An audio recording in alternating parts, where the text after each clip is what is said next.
Bonsoir. Good evening. Good evening again. Thank you. I hope you like the movie. Where is the USA headed? How to think about the USA, this country, after having built a world order for the past 80 years, is forsaking it. A country which is now aligned with tyrants and marginalizes its allies, a country that remains very polarized. How can we rethink all of this? Well, we are going to try to do so with an extraordinary panel, starting with Adam Kinzinger, who I hope sees us and hears us. Adam Kinzinger.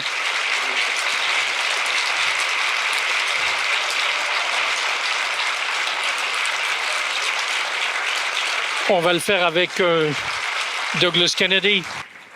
We'll also have Douglas Kennedy with us. Douglas Kennedy, qui est un romancier extraordinaire. Douglas Kennedy, an extraordinary author whom you all know.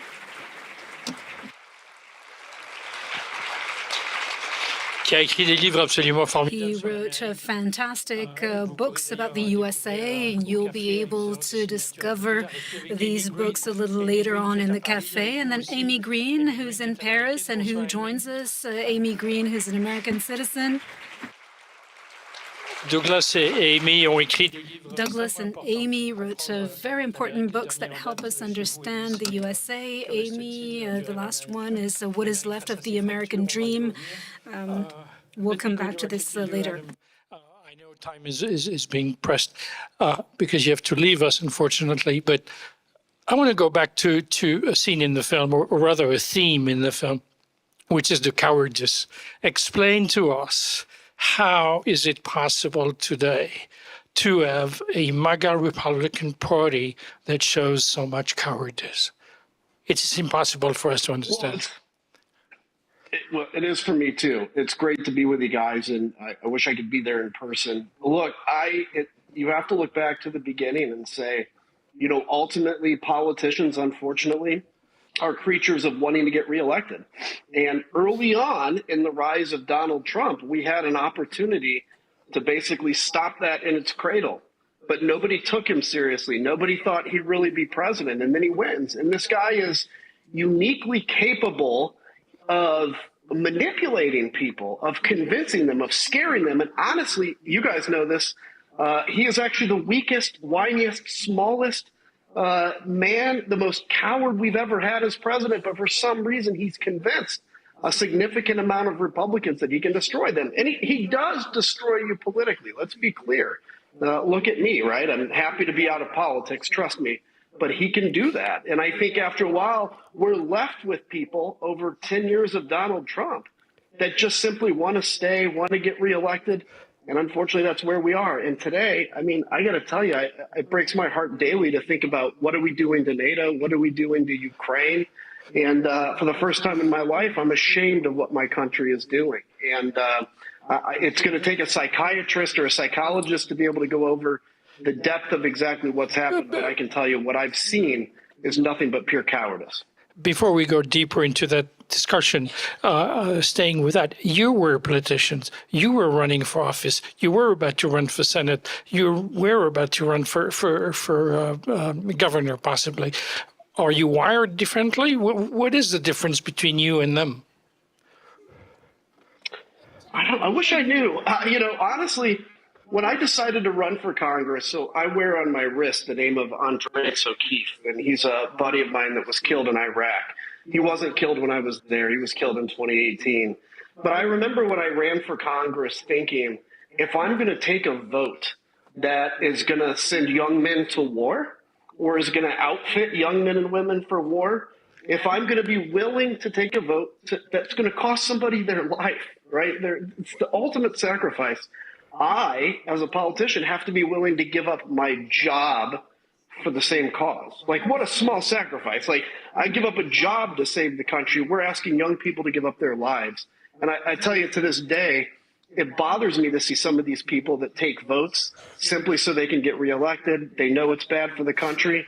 I don't think they have a right to go to Dover when a flag-draped coffin comes back. I don't think they have a right to call themselves patriotic Americans when they're willing to have young people die for their country, but they can't give up their own career. So I think that was just in my head early on, and I guess that stuck with me.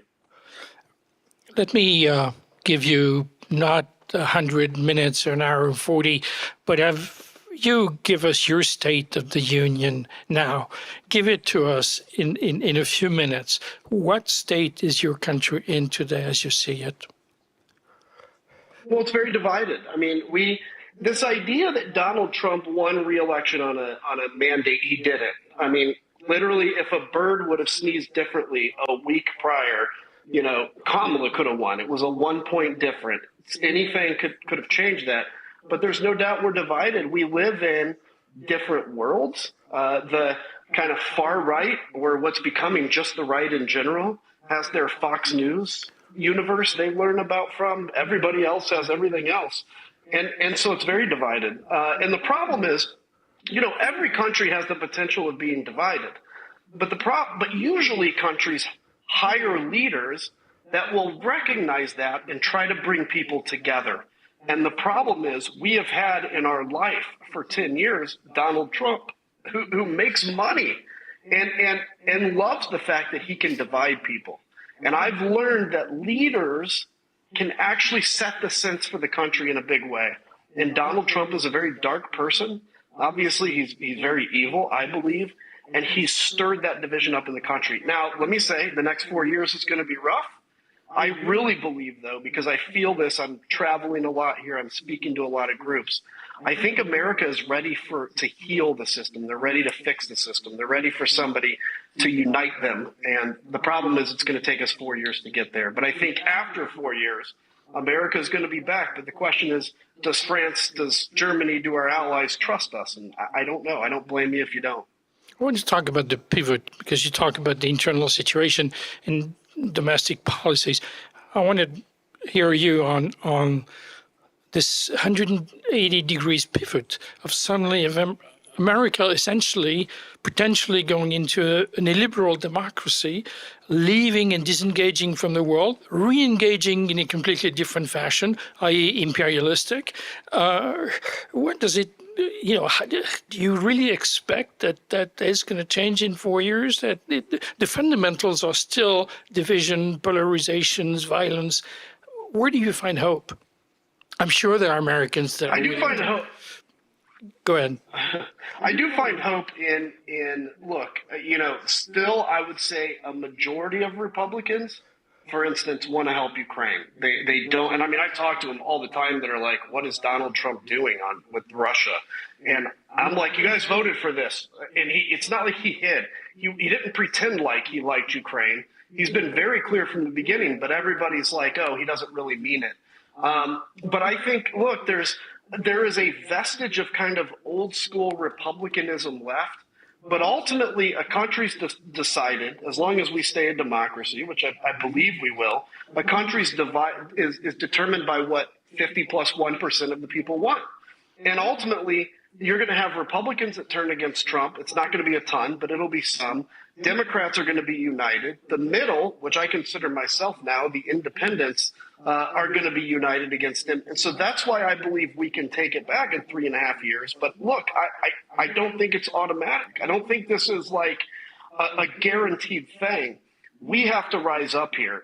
And I'll tell you, I don't know if you can see this necessarily from overseas, but there is a significant amount of people rising up and pushing back now. And it's not going to be overly pretty, but that's how democracy works when we're fighting somebody that frankly doesn't believe in it. Yeah, your movement, Country First, calls for the activation of what you call the reasonable majority. What is a reasonable majority for you in a country as divided as the US? And is it possible to imagine, can we imagine that given the two-party systems, unless we have a completely different political system, suddenly you running as an independent, whatever, that the system today is not able to accommodate what you're actually trying to do, which is the creation of what you call a reasonable majority? I think the system, look, there's no doubt, I grew up not understanding parliamentary systems very well and thinking they were weird. And now I can see the benefit of it, right? I can see the benefit of a parliamentary system. And so the two-party system, I think it's more difficult to control your extremes because I consider it like cancer. And let's go back to where the Republicans were in 2016 and before. We had this extremists in our party. And not me, but some in my party believed you could adopt them and change them into who we are. The reality is they're cancer. And as anybody knows, you can't accept cancer in the body and hope that the good cells destroy the cancer cells. It never works that way. Cancer always wins. And that's what we have in the right. And by the way, to all of our friends around the world that are flirting with the far right movement, your regular righties, your regular conservatives cannot adopt the far right or they too will be eaten by the cancer. Just know that because populism wins. Now, a two-party system, I do think, can hold a reasonable majority, though, because ultimately people, if they are unrepresented, they're going to vote Republican or Democrat, and they're going to have their voice heard. I honestly think the next president will be a probably very moderate, centrist kind of Democrat, and I think that person will pull people in from the Democratic Party, the far left a little begrudgingly, but also some from the Republican Party and certainly the middle. And I think that's the reasonable majority to me, by the way, is not we agree on issues, not even that we're close on issues. Right now, issues don't matter. It's that we believe in democracy and we believe that our system's important enough to defend. That's the reasonable majority. Could you be joining the Democratic Party today? Certainly, yeah. I haven't yet. You could? But I don't consider myself a Republican anymore. I call myself a Republican because it pisses them off. And I spent 12 years as a Republican.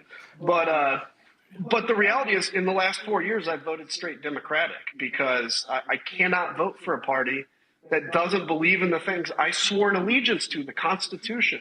So, yes, I do. And I think the Democrats are getting better at understanding that moderates like me need a home in the Democratic Party if the Democrats are ever going to win again. So, yeah, I certainly haven't ruled it out. And, I'm sure I'll make that decision at some point down the road. I have to ask, would the Democrats accept you? So far, they're pretty good about it. But, I travel, like I said, I travel a lot, and my biggest fans are Democrats. So, but I'm also not naive enough to think that, if you start running in an election or something, that they're going to embrace you wholeheartedly. But no, I think the threat to our country is actually so great that most Democrats, there's always exceptions, but most Democrats understand that we have to have allegiances with people that want to defend what we have. Because right now, honestly, the differences in policy, that's a luxury compared to the fact that we're just fighting to preserve our Constitution right now. I want to bring it home before I go to Douglas, who's asking to ask you a question. As you know, this is the humanitarian capital of the world, the human rights capital of the world. It's a global health hub. It has already been enormously impacted by Trump too. Pull out of the WHO, the USAID freeze. This is really a concern. Do you expect to get it worse? How do how much will be destroyed, essentially, of the system that I was talking about, that international order that was built by the states? Before that resistance that you're talking about, that center can coalesce and bring a change. I think the question in terms of how much permanent damage can be done is really a question, is Europe going to be able to step up and fill some of that hole? Obviously the United States is the big kid on the block, and there's a lot of things we can uniquely do. But it seems, as I've been paying attention to Ukraine, for instance, it seems that Europe is recognizing that, unfortunately, the United States is not the ally right now that you thought we were, and you're going to have to step up. So I think on that extent, that's a little up to Europe. But in terms of the damage that's done to the U.S.'s reputation, to U.S. soft power, is immeasurable. Look, it's one thing to go into a community and build a grain elevator, for instance, which USAID does. Now imagine where we've gone into communities and we've started building a grain elevator and then we leave. What does that say? What's the message? Well, there is one country or two that are happy to come in and finish that grain elevator. It's Russia and it's China. They're happy to use their soft power because it's much cheaper than war. The thing I don't understand, and I don't, again, this may take a psychologist or, a spy that knows the truth about Donald Trump and Russia, but I don't understand why a man that is as narcissistic as Donald Trump is, as psychopath as he is, why he would willingly, seemingly disarm the United States and make us less powerful in the world. I would think that a narcissist would want the United States to be powerful, to lead NATO, to lead the free world. There's something else going on, which is, I think we kind of know. But I think there's going to be some serious damage done. And unfortunately, that torch has passed to Europe. And you can count me as a friend of Europe. Unfortunately, I'm here in the States right now. Douglas. Congressman, good evening. I'm doing something I never do in front of a French-speaking audience, which is speaking in English, but we'll make the exception. You'll be forgiven. Yes. I was listening to you and watching that extraordinary documentary. What really struck me is you're in a great tradition, this is the writer in me talking, of Americans who stand up at the tough moment. What is one of our most famous novels? It's To Kill a Mockingbird. Atticus Finch. Mr. Smith Goes to Washington, the great Frank Capra movie with James Stewart. I would also think about your fellow Republicans who came out on the side of the Constitution during Watergate and said to Nixon, you had to go. Be that as it may, in those stories, people did not have their families threatened. People did not, get forced from office. People did not have a cabal against them. And now we're in a situation which, and I'd just like your take on this, it's morally surreal, sir.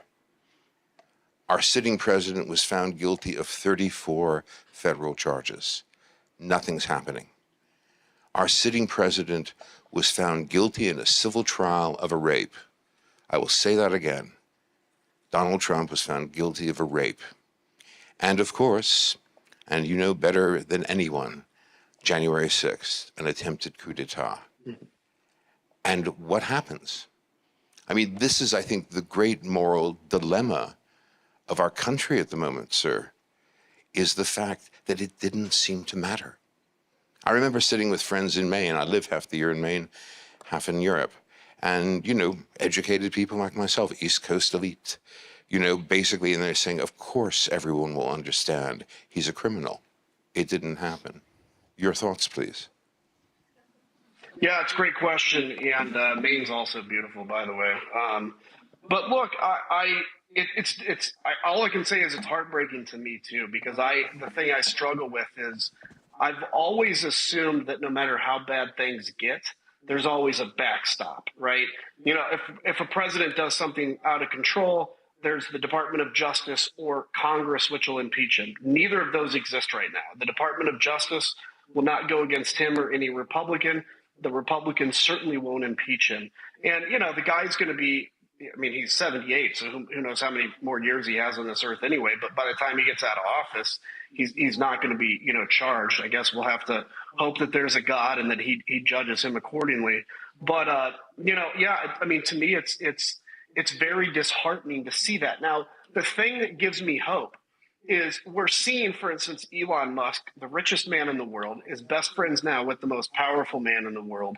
And there's a lot of anger that's brewing, even among some Republicans, about that. We have a long tradition of throwing off authoritarians. We have a long tradition of believing that the small man in America should have the same input as the richest man. We should have the same access to democracy. It's not like that currently, but I think there's people that feel very sick about it. And that's why I really think if you look at the 1920s, the movements that came out of the United States came out of a feeling of disaffection from the government. All the bad stuff that was happening, and you saw the movements from the ground up. That's what I think is going to happen. Now, the question about, a threat to my family and stuff like that, unfortunately, it has scared a lot of people away from taking a stand. I'll use family-friendly language here. But my position is F them. Like, if they want to make a threat to me, bring it. You know what? If you want to put me in prison and make up some kind of charges, this is still the United States of America. Bring it. I'll be 3 times more effective than I am now, and I will take you down. And we need more people that have that approach, because this is our country. It's as much my country as it's Donald Trump's country. And so I think it's important for people to take that stand. Yes, I worry about my family? Of course. I take necessary precautions on that. But my family's all in too. They recognize this is an important fight, and we're going to keep pushing it. The last thing I'll say to that is, look, heroes, and I am not comparing myself to this person, but if you read, books about Churchill, for instance, you read about a man that was on the outs for a long time, and then his moment came. Stories of people that stand alone, we read these stories, we think they're great, but there's actually a really hard side to those stories, which is why these people are usually standing alone, because most people don't take that hard side. So I still have faith that we're going to make it through this, but like I said, it's not automatic. I want to ask you a question about the alternative facts, the end of truth, the end of facts, living in different information bubbles. How much do you think does this contribute to the sorry state of affairs that you're talking about here? I think significantly. Here's the tough thing is, people no longer seek out the truth. They seek out the side that makes them feel good. So, for instance, you're going to watch Fox News if you're a Republican, because Fox News is going to tell you things you want to hear. You're not going to watch MSNBC because they're going to tell you things you don't want to hear. And I worry that there's a lot. Let's take the election in 2020 as an example.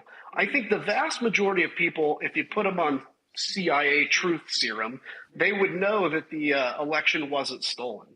But it becomes an identity to say the election was stolen, because that's what you have to do as a Republican. And so the different information sphere is bad, but the thing that I think is worse is that different information sphere has thrust upon us identities. We used to never, I don't know what it was like in Europe, but I know that in the United States 30 years ago, when I was a kid, we never disliked our neighbor because they were a Democrat or Republican. It was something that just was about that person. They were either a Democrat or Republican, but nobody picked friends on that basis. I mean, actually, that's the stupidest way to pick a friend. Like, I like to pick friends who I like to drink with, not people who I like to, share the same view of the federal government as me.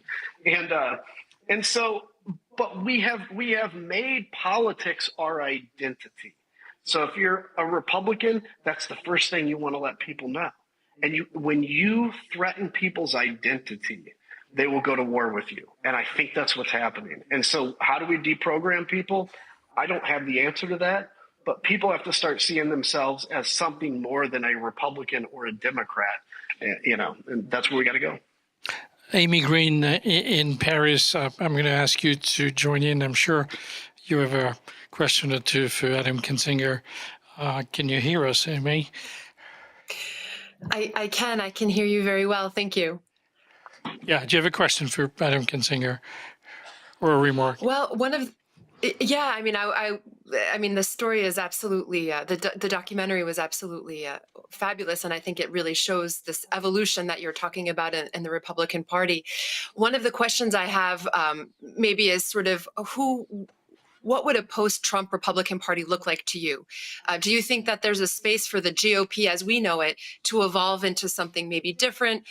Is it past that? Would we have to look at something that Liz Cheney might have suggested, which would be looking into creating a different party that would sort of welcome the right, which isn't the Donald Trump sort of MAGA right? So how do you see sort of the future of the Republican Party in the optics of a post-Trump reality? I mean, look, there is something that is uniquely evil about Trump, honestly, but unique, which is he's the only one. Even you can take J.D. Vance or, Ron DeSantis, if they lie, for instance, they get called on a lie. Donald Trump, when he lies, people just that's just Donald Trump. There is something unique about his shamelessness, really. And so his ability to have a grip on the party, I don't think passes on after he leaves. So I think that cult-like view of the Republican Party will probably die with him in a way, although, you know, he may become the new Reagan figure, right? Like, who knows? But I do think the question is the predecessor to him, or the person that follows him, is that person going to use nationalism rhetoric, or are they going to go back to inspiring, to painting a future vision? I think if it's somebody that comes along and says, look, here's a future vision of America, here's what I believe conservatism is, and they can pull the party along, then we may see something like what we remember the GOP used to be. But if J.D. Vance comes along and he's like, this nationalism thing really worked for Trump, I'm going to use it here, then I think the Republican Party is gone. As it is, I don't think it's going to be saved at least for 10 years. And that's why I keep saying to Democrats, like, you need to make room for conservatives, or at least center-right people and center people in your party. You can disagree with them, you know, at family dinners all you want. But, you know, having to disagree when you're in power is much better than disagreeing when you're out of power. And the one thing I want to say, too, about the video, and I appreciate you saying the kind words about it, or about the movie, is what I love about it is it shows, you know, Steve and I are really good friends now. I mean, honestly, I text him, we rip on each other. It's the old saying as an Air Force pilot, how do you know you're friends with somebody if they're mean to you, right? That's like the guy thing. And so I text him insults all the time, and he does the same back. We don't agree on a lot of politics. I probably agree with him more than most people think. But at the same time, like, we show that you can build a friendship on something broader than politics. And I think that's an important message for Americans, and frankly for the world, is, you know, you don't have to see your neighbor as a two-dimensional creature. They're actually three-dimensional. And by the way, everybody thinks they're the good guy. MAGA thinks they're the good guy. I think I'm the good guy. Al-Qaeda thinks they're the good guy. So look at it from that perspective, and that's how you approach them. Yeah, something that really resonated with me in the comments that you made just a few moments ago is the question of, you know, choosing the people you want to be with. And those people don't have to share the same view on the roles and responsibilities of the federal government. And you know, I do remember, you know, being a university student in Washington, you know, protesting in support of reproductive rights. And I came nose to nose with one of my very good friends who was protesting exactly the opposite. And, you know, we disagree on this fundamental issue. We went back to our college dormitory, hashed it out, and we continue to be friends. I mean, there's this question of being able to find common spaces with people who may be diametrically opposed to your beliefs. And that's something that really, I think, came through in the documentary as well. And it's supported by what you just said now in your friendship with Steve. Well, thank you. I appreciate that. And I'll caveat, though, with saying if somebody is an insurrectionist, I don't think you need to be friends with them. Yeah. One thing, Congressman, a line, two lines of the great Irish poet W.B. Yeats came to mind from his famous post-World War I poem, The Second Coming. The best lack all conviction, while the worst are full of passionate certainty. And I think we're at a moment right now where the worst are full of passionate certainty, and I salute you for having conviction. Thank you. Merci. I appreciate that.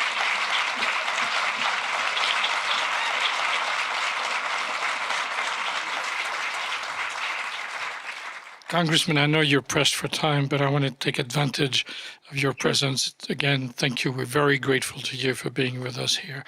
I want to go to the audience quickly before you have to leave. Sure, we're fine. Does anybody has a question in the audience? Please, there are microphones around. We have time for 2 or 3 questions. Yes, wait for the microphone here. We're actually blinded by the light here.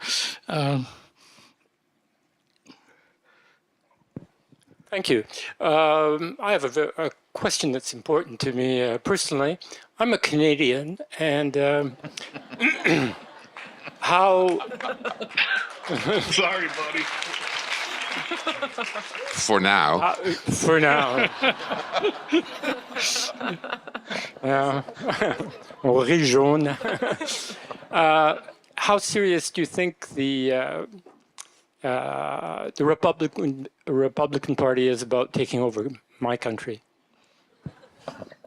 they're trolling you, and this is the thing. This is what bothers me is, and I've been to Canada. I've given 2 speeches in Canada in the last month, and you guys are pretty upset. I get it, and but look, I think they're trolling you. This is the sad thing is they don't take governing serious anymore. It's all about can I get retweets and likes, and so no, the U.S. isn't going to invade. We're not going to try to take your country over. Here's the thing. I mean.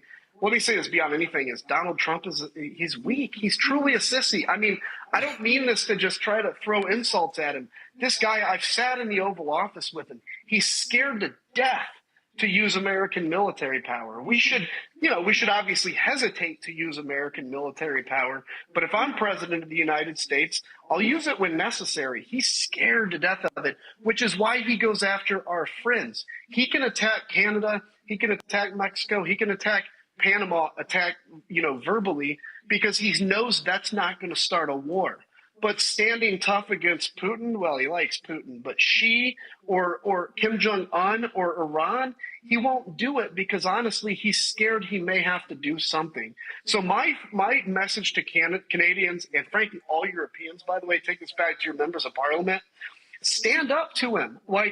Stand up to him. When you stand up to him, he backs down. Now, I recognize in Canada on the tariffs, for instance, that it would have an outsized impact on Canada. But to the extent Canada can stand up and be like, F you, man, we're an independent country. We're gonna fight back. That makes it more likely that he steps down. What I hate to see is when everybody comes begging to Donald Trump about how they can make him happy because that just reaffirms his assholery and it makes me sick. So I'm sorry, Canadians, that we're doing that. You're a friend of mine, and I love you guys. I'll make sure. Look, if we attack Canada, I'll come up and fight on your side.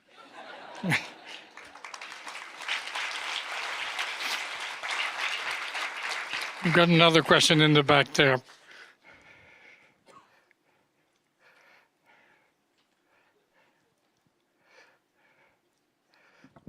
Thank you so much. I'm just wondering how you think... You're Canadian too, right? I'm also Canadian, yes. Sorry. We say sorry a lot also in Canada. I'm wondering how, and I was going to say we, although it's you, get out of this. In other words, what is the path? If the far right is a cancer, as you say, what is the path to being able to kind of break through that far right identity, and where is the bridge building happening? Because I don't see what the way out is.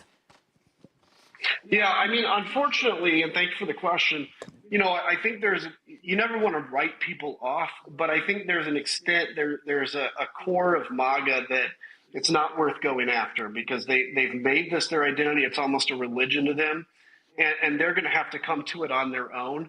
There's a lot of Republicans, honestly, that voted for Trump and they don't like him, believe it or not, or they like him, but they're uncomfortable with XYZ. They're upset that he's abandoning Ukraine. I've talked to people that have voted for Trump that are like, why is he doing this to Ukraine? I'm like, you didn't pay attention, did you, during the campaign? And but I think it's honestly raw political power. It's defeat. My hope in Trump, I was hoping obviously he would lose this election because I thought that's what the party needed to wake up. He will after this. I mean, look, we could be heading into a recession. The United States hasn't had a recession in a very long time. We've been lucky. This guy gets into power, and a couple months into power, we're heading into a recession. Well, there's nothing that'll wake up the middle class like that. I think also demonizing in the right way people like Elon Musk. I mean, the middle class is voting for Donald Trump. This is the irony: is 20 years ago, the college-educated upper class in the United States voted Republican. Now they're voting Democrat. There's been a political realignment, and so the middle class is going to get hard with this recession. So I think we continue to bring that back to who caused that. And then ultimately when they lose, that's when they're going to have to wake up. So there's no magic elixir that we can give them or magic spell or magic things we can say. We have to be committed to truth. We have to be committed to going back to the basics and talking why the free market is important, but that everybody should have access to the free market, why the billionaires shouldn't have more opportunity than somebody that's not a billionaire. And I think that's how we can win. But it's a long process. And unfortunately, we've let the academics of this rot away. So we almost have to go back to re-educating people, and that's kind of what I'm committed to. One last question, sir, here, right here. I know you're not Canadian. Why my accent? Oh, thank you very much, Congressman. I want a strategic question. James Carville, the Democratic strategist, wrote an article in the New York Times suggesting that the Democrats should play dead and that the Republican Party and Trump would implode. On the other hand, Michelle Obama said, when they go low, we should go high. So should the Democrats come out with boxing gloves or should they roll over? No, that's a great question. Boxing gloves. Here's the deal. America wants to see that you're fighting for them. If you think that you're going to go to Congress, be quiet, it's one thing if they're just self-imploding on policy, but they're actually, doing really dangerous stuff. We're not at a constitutional crisis yet, but ignore one court order and we are. America wants to see you fighting. One of the things I'm pushing and I'm organizing are town hall meetings. When I ran for Congress in 2010, we did town hall meetings all the time. They're uncomfortable. They suck if you're an incumbent. But that's how you make your voice heard. And so we're pushing these people to demand their congressmen do town halls. If they don't, they're going to protest their office. If they do a town hall, they're going to show up and ask the hard questions, because that's what makes a congressman all of a sudden realize that he doesn't have to answer to Donald Trump. He has to answer to his district, and you become loud. So now what the Democrats shouldn't do is hold up little signs in the State of the Union. I think that looked weak. I think it looks stupid. That's just my opinion. Some people liked it, but I don't think that's how you win America over. But you do win America over by holding town halls in districts where they're not going to hold town halls. You do win America over by showing up. If Doge, this fake department is at the Department of Education, you need to send members of Congress to the Department of Education, demand entry, and watch what Doge is doing. You're the oversight of the Department of Education. You have every right to be there. That's the kind of fighting, real world fighting the Democrats need to do. And most importantly, when you're in the minority and you don't have any power, your message is your sword. That is your only sword, your message. So if your message is weak, your sword isn't sharp, you can never expect to take the majority again. So sharpen that sword, talk about what these billionaires are doing to America, and that's how you win. That's my opinion. All right. Thank you very much. Thank you again for being with us. A round of applause for Adam Kinzinger. Good luck in your endeavor. Make sure they get and accept you in spite of your differences, so you can tell them not to go with the paddle and says Elon steals. Thank you very much for being with us. Thank you. Adam. Thank you, everybody. Merci. Thank you.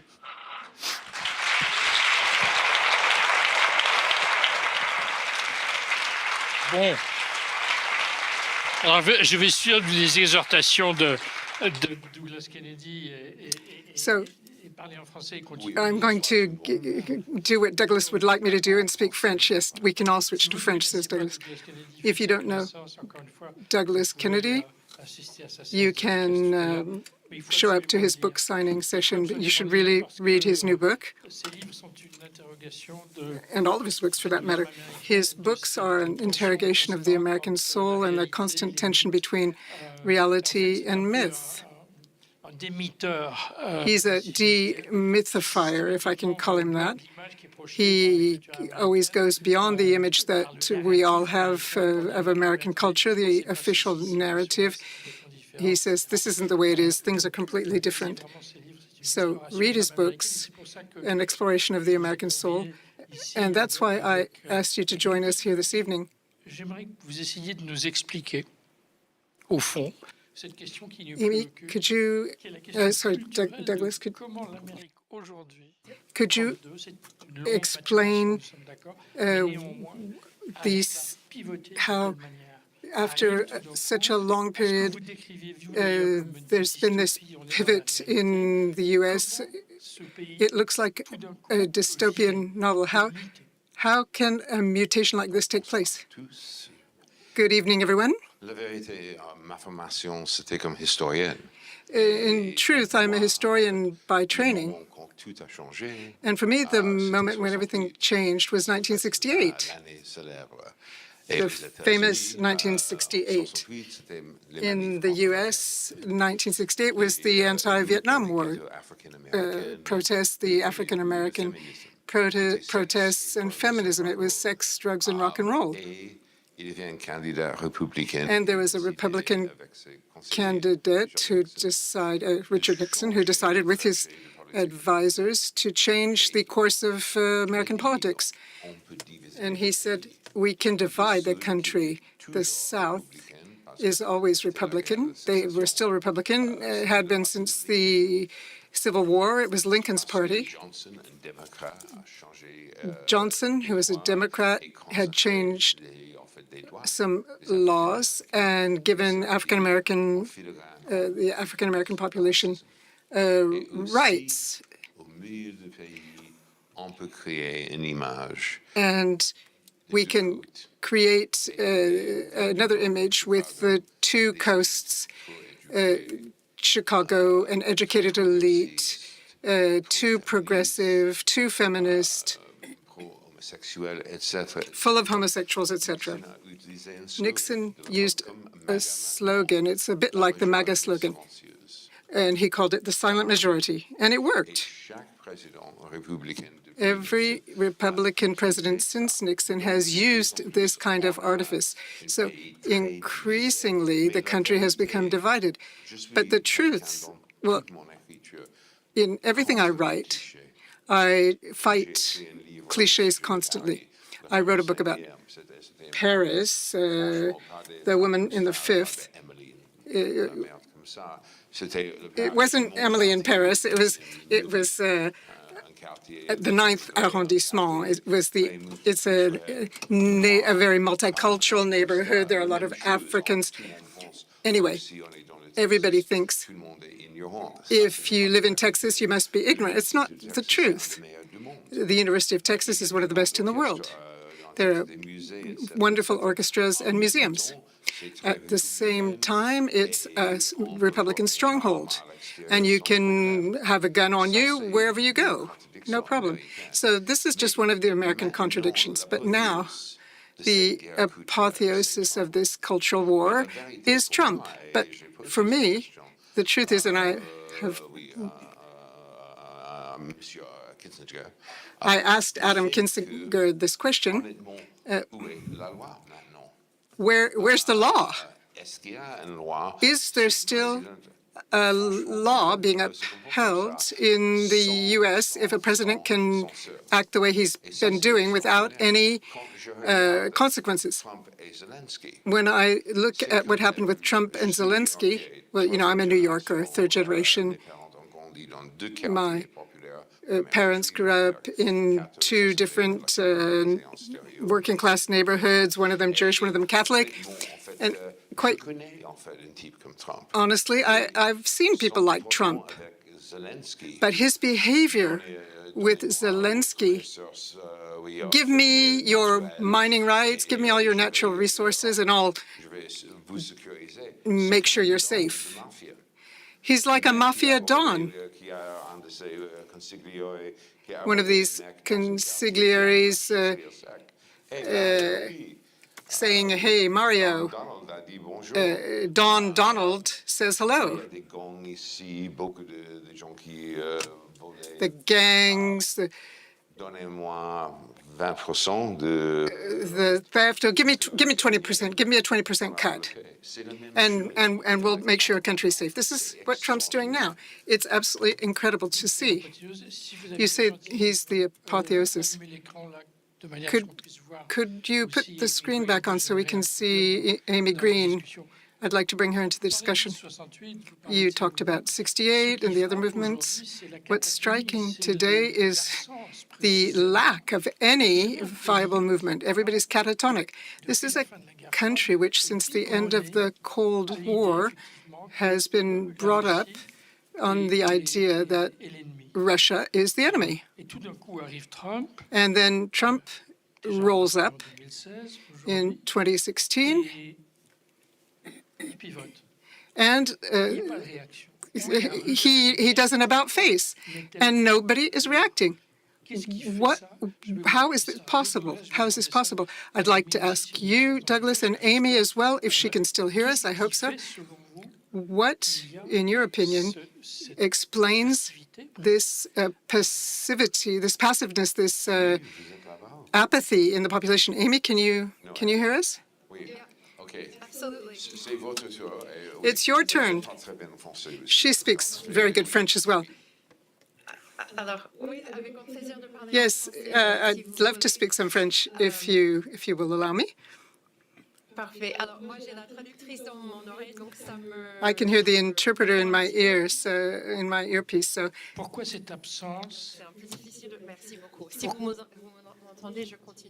if you can hear me, I'll keep going. So, one thing is, I think the Democrats and the whole opposition are stunned. I agree with the congressman, but in a way, I don't agree with him. The election was very close, but at the same time, it was a major victory for Donald Trump. Why?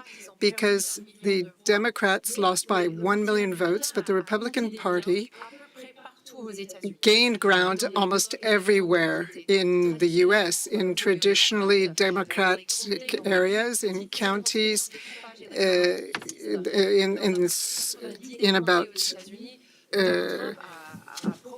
a huge number of counties. Donald Trump progressed as over 2016 and 2020. So the election was, you can say it was won by Donald Trump and lost by the Democrats in equal measure. The American people did not trust the Democratic Party enough. Can we think that another opposition party might come along with a better strategy and vision and be capable of fighting Trump's policies? Maybe, but it doesn't exist now. I don't want to say that everything is Democrats' fault. That would be simplistic. But you asked about resistance, and it's true that in a two-party system, the opposition is represented by the party that's not in power. When Trump gave his speech to Congress, the Democratic Party came out in force. Some of them were dressed in pink, some of them were holding up signs, but this is just symbolic for the American people. What they really want is a strategy, some arguments, a vision that they can start to believe in and think about what it's going to be after Trump. But there's a disalignment. You've got the left and the centrists that Adam Kinzinger was talking about. They need to come together and decide on a common platform. And then there's also Donald Trump's strategy, which makes all opposition very difficult. I'm sure you've been following the news. You've seen the number of executive orders he's been signing day in, day out. His strategy, which is saying one thing on Monday and the opposite on Tuesday, he's flooding the press. He's taking up all the space and all the air. So it's very difficult for the opposition to get organized because there's no center. Everything is in flux. So these are just a few ideas. I think everyone is stunned, and they haven't been able to turn this into something more concrete. The question was put earlier about the strategy that the Democrats should be adopting. I think that they're hoping that Donald Trump is going to start disgusting people, but that's not enough. The Democrats are searching for a line which is legitimate, credible, and inspiring. And I think they're still a bit shell-shocked, and maybe it's a bit too early. Very honestly, to me, the issue at stake is education. It's truly education. Amy Amy and I, Even though we're working class, we went to universities in the East Coast, so we're part of the 20% of Americans who have studied jazz musicians, orchestras, the media. Not 65 million of us. It accounts to, it represents a big European country, but it's only 20% of the American population.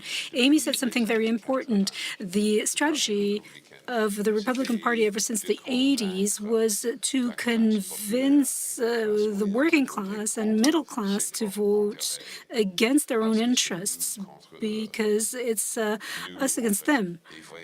We are the true Americans against the elite. And that's the Fox News narrative. It's what you hear all over the place on Fox News. At the same time, the truth, and it's absolutely extraordinary, public education was struck down. That's what I said last week in Lausanne. My mother's father, who's a jeweler, a Jewish jeweler in New York. My mother was a Jew. I'm a Jew. I'm very proud of being a Jew. But he was not educated. He had never graduated from high school, and yet he read the New York Times on a daily basis. It was a great source of pride for him. The Book of the Month Club. He was part of the Book of the Month Club. He read 2 books a month, but who's interested by this today? Yesterday, I read an article in The Guardian. In the UK, 40% of the population, the adult population, has not read a single book last year.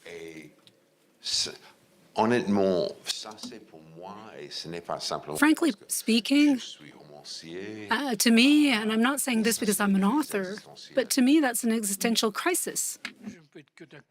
I can only agree with you, and everybody can only agree with you. But I get the feeling that we're far beyond this. We're not going to backtrack. We're not going to be able to go back in time, especially not when the Donald Trump administration is doing what it's doing. I think we can wonder whether history as we've known it still prevails. And I can put this question slightly differently. We get the feeling it's like magicians with plates and sticks. You know that the plates are going to fall. Trade wars are inevitably going to lead to a recession. He's announced it. There's going to be a downturn on the markets. They're going to complain. There's a whole slew of electors who voted for Donald Trump who are thinking, my goodness, what did I do? Too bad for you. You shouldn't have done so. You should have read the New York Times rather than look up the news on TikTok. But how do you imagine the near future in the United States with potential implosion? Amy Greene, you published an interesting article for the Institut Montaigne. You talked about the transfer of power and the way it unfolded in January, and you wondered whether there wasn't postponed violence. We get the feeling that this transfer of power was successful, but later down the line, we might be in a situation where the country implodes. It implodes very violently because it's a very polarized country. The fundamentals of violence are still there. They abound. So I'd like to hear you on this issue. I think it's Amy's turn to answer. I'll be polite. Okay, yes, with great pleasure. I'm trying to follow, and I'm absolutely fascinated by the discussion. But yes, the issue of the point of no return is there. We've seen the institutional transformation carried out by Donald Trump very swiftly. And how long is it going to take to come back to the situation as it was before? I don't really have an answer to your question, but what appears very clearly is that this violence does exist. What Adam Kinzinger said a while ago is absolutely true. The country is very polarized. There's very little common ground between the two groups of Americans, and the violence is there. Violence is better accepted in American political life. There are minorities, important minorities of people who think that violent words and violent actions are acceptable when they target the opponents and opposing parties. So it goes to show that it's a tool that can be used. And there have been violent actions ever since 2017. We've seen January 6th. It's one example amongst many others, but it's a case in point. So we know that there's this violence, that it is a possibility. The violence is still there. And what we've observed is that this violence in political world is situated on the right-hand side of the spectrum rather than on the left-hand side. But to answer your question, it's very complicated. If we want to rebuild a common project, we've lost our reference points. We alluded to it during the discussion this evening. There is very heterogeneous media habits depending on which group or which party you associate with. Americans consider that there's no longer a common truth. We consider that as an individual, I can tell what's wrong from what's right, but I don't know about my neighbor. So how can we come back from all of this is not a political issue. It's an issue that affects the entire society. In 4 years, I hope we'll have an inspiring figure that will unite the entire population, the pendulum going to the extreme opposite side. My book speaks about the fractures in the USA, and it says that regardless of the winner in November of last year, whether it be Kamala or Donald Trump, these divides are experienced by more and more Americans in their flesh.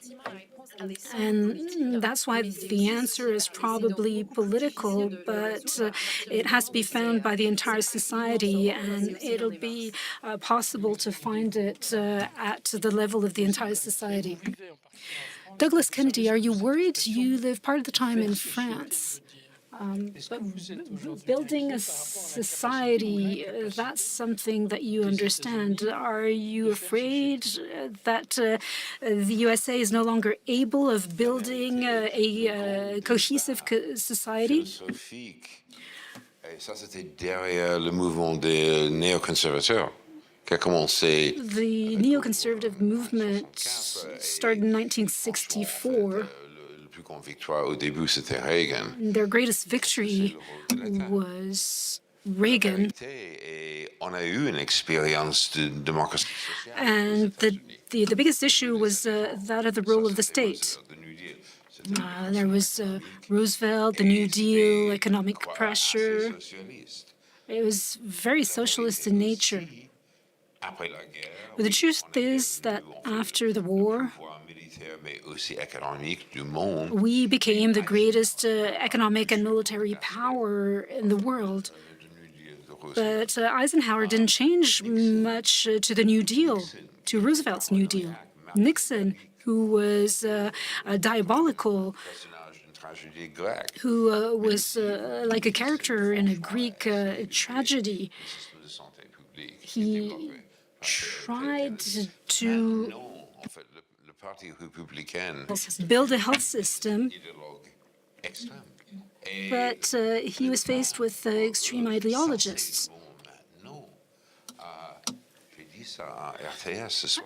I said so on Swiss TV before coming here. I said that I could imagine that 90% of my neighbors in Maine are on Medicare or on Medicaid, vont faire faillite. and they will probably go bankrupt. A attaqué ça. Musk assaulted this, attacked this. Sorry, we're pressed for time, but you're not quite answering my question. Today, March 10th, 2025, is Douglas Kennedy worried and concerned about the U.S.'s ability to build a cohesive society? You've wrote a book about this. Yes, I know. I even wrote two. And I even remember the ending of my two books. So, can you answer the question you raised in these books? Are you particularly worried with regard to this? Well, someone recently asked me, are you a pessimist? And I said, no, I'm realistic. Well, what do you answer as a realist? Well, clearly it's surreal. It's surreal. The Secretary of Education is the former CEO of Gripper in the USA. We've got Robert Kennedy Jr., who's completely mad. He's an anti-vaxxer. I was born in 1955, and I remember the polio epidemic that occurred before I was born. People who go against science can be found anywhere. We're being pressed for time. I infer from what you're saying that yes, you are worried, and that no, you're not very optimistic. Yes, of course I'm concerned. Of course I'm worried. But all of this, it's as if I were in a novel. It's greater than fiction, but if you're not optimistic with regard to the future, it's like Scott Fitzgerald, I'll start drinking alcohol at 8 in the morning. We're in the middle of a cycle. Let's put it this way. So it's not the tipping point? No, it's not the tipping point. We're in the middle of a cycle. And the truth, and that's the point I wanted to make, the Democrat Party lost the middle class, but now the middle class is finally going to realize that the Republicans are against anyone who's not rich or plutocrats. So maybe it's the start of a new cycle. And that's the issue in my latest novel. If there isn't another coup, Trump is our Mussolini. He's a duce, una voce, una duce. It's the same thing, the exact same thing.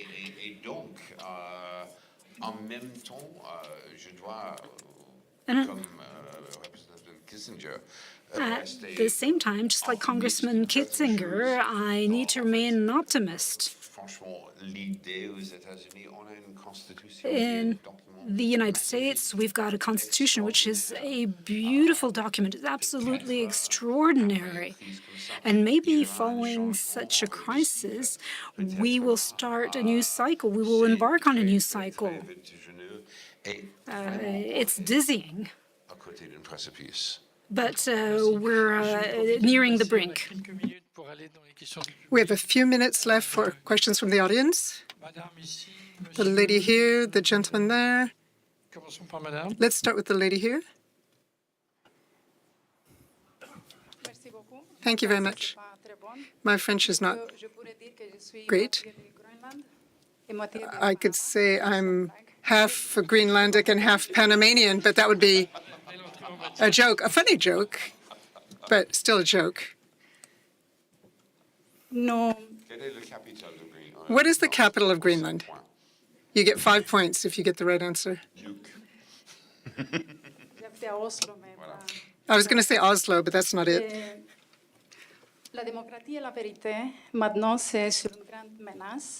Democracy and truth are under threat on one hand.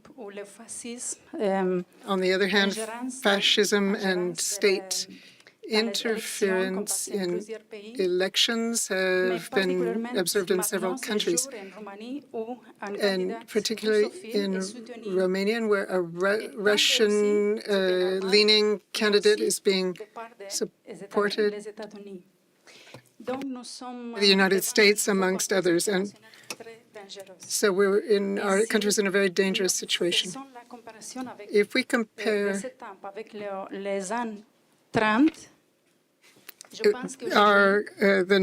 this with the 1930s, I would say that we have a lot more tools now to fight these threats, and we shouldn't just sit and not say anything. But my question is, how in practical terms can we defend democracy and the rule of law so that we don't all become illiberal democracies? Amy, this one's for you. Okay, yes. You can decide, but it's your turn. Okay, well, yes, that's a very complex question and very loaded, and I think it's a very relevant question for the United States. This morning, I was talking with some American colleagues who were wondering what the best mechanisms and tools are for defending the rule of law, institutional resilience, and democracy. And it's true that it's not a simple question. There's a matter of commitment, whether it's political commitment or commitment through an association, the pressure on political entities and players. But I don't have a roadmap for how to do this, especially since people in power are sometimes wary of structures like this. But the Americans are thinking about this. There are forces at work, opposition. Maybe they will be able to use these levers. There are other acts of resistance like joy, creation. But perhaps I should leave anything to do with creation to Douglas. Thank you. There was a person here who wanted to ask a question. Could I please ask you to keep your question short? Yes, if I let you go on too long, they'll take my badge away. Yes, very quickly. The balance of powers. We know that Trump has frittered away the three powers. Are we on the cusp of a political crisis, a constitutional crisis in the U.S.? Yes, I think it's coming quickly.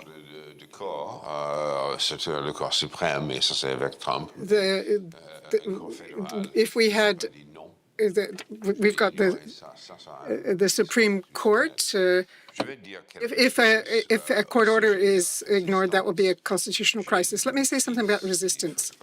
I have a son who's a photographer. He lives in London. I have a daughter who's a playwright, and she lives in New York. And my children are both very depressed because of the political situation, and also very tense. My daughter said, "What can I do?" And I said, "Well, you have a new play opening off-Broadway this week. The fact that we're here this evening to discuss all of this is an act of resistance in itself. You have to read a newspaper, read a paper newspaper, a printed newspaper. My wife works for Le Monde, so I have a little plug there for Le Monde. There's another question there. That's resistance. Read, inform yourselves, and uphold values, including cultural values." Yes. The gentleman there, very quickly, and I hope the answer will be short as well. I don't know who your question is addressed to. A question was asked about the solution, and Adam Kinzinger said, Maybe we could have a conservative Democrat. Couldn't there be room for someone who's further to the left? Fox News has an anti-elite discourse.